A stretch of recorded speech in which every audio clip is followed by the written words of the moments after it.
YouTube straight ahead of me. I got Facebook off to the side here, so pick your poison, and I will be looking at either or. But most importantly, we've got audio. And most importantly, we've got audio from Gary Harris from WVUA, covers the Tide there in Tuscaloosa. Gary, how you doing tonight? Doing well, Mark. Busy week, but good to be with you, man. I'm glad I could get a few minutes to jump on here with you. I would have you run down your schedule, but it would probably double our time on here together. So I'll let you just get back at it as soon as we talk a little football here. Alabama finishes with the sixth best recruiting class, according to 247 Sports, sixth or seventh in the nation. And I'm sure, according to some of the people that you've talked to and hear from, the world is crashing down.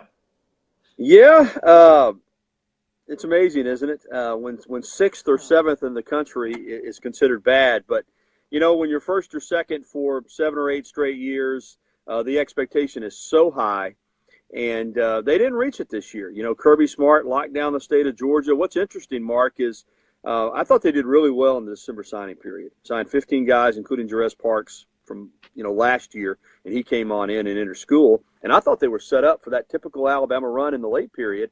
It didn't happen. I mean, they signed 5 guys earlier this month. One of them was Michael Parker, a tight end from Westminster Christian in Huntsville, who had originally agreed to be a blue shirt and defer his enrollment until next year. But when they didn't get some other guys, they had a scholarship available for him.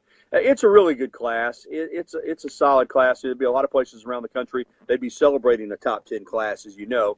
But the fact that Alabama finished out of the top 3 and really out of the top 5, as you said, 6th or 7th, depending on which ranking service you subscribe to, and that Georgia was number 1, and Kirby Smart has quickly established that program, and that's Alabama's rival, it looks like, as far as the overall Southeastern Conference. Having had to play them and beat them in the national championship game, yeah, there's a little angst, there's a little concern, and I'll be honest with you, Mark, I think Nick Saban learned some things.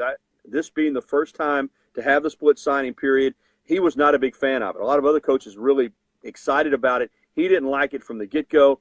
And Alabama has a tendency to wait on some guys, or what you might call slow play some guys. Go ahead and take your visits. You've got an offer. We want to see how this thing plays out. And they did that, I think, with some really good players. The problem is, with so many kids having signed in the early period, that in February, once they missed on a few guys, that pool of players wasn't as large. To go back in, you miss on Bobby Brown, the big defensive lineman from Arlington, Texas, who wound up signing with Texas A&M. And then Malik Langham from Huntsville, Lee High School, signed with University of Florida, and another defensive lineman they were looking at from down in Louisiana signed with A&M.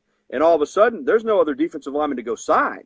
So you're like, wow. Normally, the pool of players, because there was one signing period, would have been a little bit larger, and more guys would have been available. So I think they miscalculated some things. I think the staff turnover certainly affected it a little bit. Jeremy Pruitt's a terrific recruiter. He had a lot of relationships with players.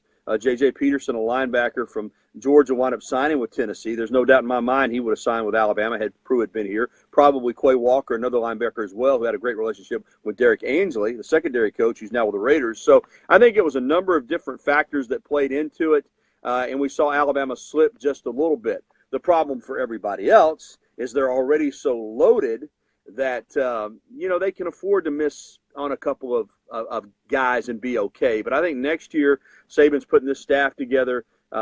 He's rejuvenating himself a little bit. I think winning that national championship, the staff's going to be younger. I think there's going to be a new emphasis placed on recruiting, and I think they'll come back with a vengeance next recruiting cycle. I really do. But this one, based on Alabama standards, probably a little bit disappointing, but it's still a good class. Talking Tide with Gary Harris from WVUA, sports director there at in Tuscaloosa. And yes, we're live on YouTube. We're live on Facebook as well. And you bring up so many good points. I don't know which direction to go. But yes, if you're trying to build a program like Texas is right now with Tom Herman, and you've got national championship aspirations and you sign the number 3 class, that's great.